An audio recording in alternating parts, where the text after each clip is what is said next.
What's happening now is we have reports specifically in Guangzhou focus, but it's actually happened more so in the smaller tier cities that had protests. They are using contact tracing to not find COVID people, but to find people that were in the protests. A4 Revolution, Guangzhou, and like I say, outlying cities around China, they're doing mass arrests. So they're finding out who walked near the protests. They're finding out who was holding up papers. They're finding out who was in the street footage, of the CCTV cameras. They're finding out family members of those people to find them. They're going door to door and arresting people. They're going and finding anybody involved, not just leaders, but just passive protesters. And they're making a big show of it in those areas. They're not making a big national show to show the world. Oh, no, they don't want, because that might spark off more protests. But they want people in the area to know. They want people to know that, yes, we're mass arresting you. You can't get away with what you did. There is not, just because China's doing a 180 on this whole zero COVID policy, they are not giving one little scrap, not one sprinkle of power to any of those protesters as to why they changed.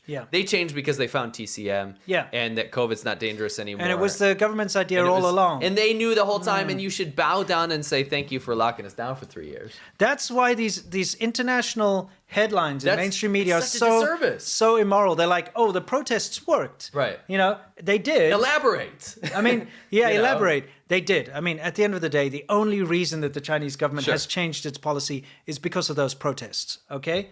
But it's not like in the West, you protest and then it changes a policy and everyone goes and has a beer afterwards. No, in China, the protest didn't work. In China, the people that protested are being punished.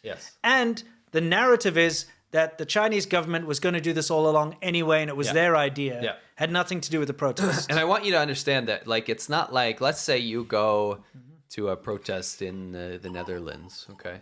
And you're protesting in the Netherlands, and you break a car window, so they arrest you. You spend the night in jail, and they're like, don't do it again. Pay you a fine, right?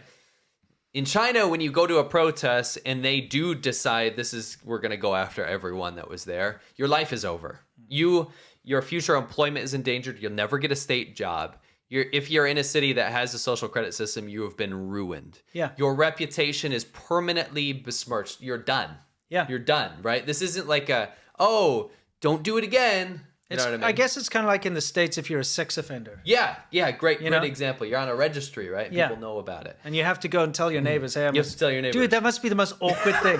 Dude, that must suck so much. That was I'm never going to be a sex offender, but if I was, I'd literally go live in Alaska. Live in a cave. In the hills or something. Because it's too There's cringe. Whole villages. But then you probably have to go to the cabins and knock on the door. Tell the bears or something. Anyway.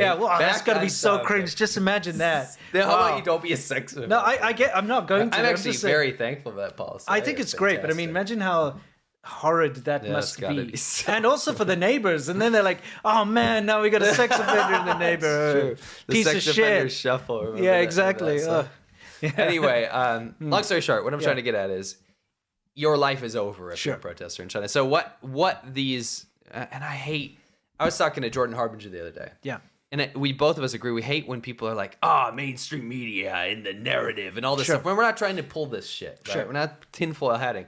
But there is a huge disservice because, I was reading a great article about it from the New York Times. It was a great article about it, but the headline rubbed me the wrong way because what it is guess the protests work. Right? No, they did it. I mean, they did in a way, but then those people's lives are over, and then China's sending a message to everyone and having a silent bloodbath behind the scenes to say, you can't do that. And they will make sure it doesn't happen again. The propagandists have been going on about, you know what they're saying is see all these people in the West? They say you can't protest in China, but look, people did. But guess what? You can't protest in China. You can't. It's this horrible thing. Huge, oh my gosh. The huge amount of courage that it took for those people to stand up, because it's not like in the West if you go out and Black Lives Matter or whatever your current thing is that you want to go and do. You go stand out there with a placard, you go cause a ruckus or whatever, that's fine. You can't do that in China. If you do anything, especially against the government, that's it. You're done. And so when you make that conscious choice to go out and join those protests, you are taking a leap, a massive courageous leap, because you know that the possibility of your life being over is very real.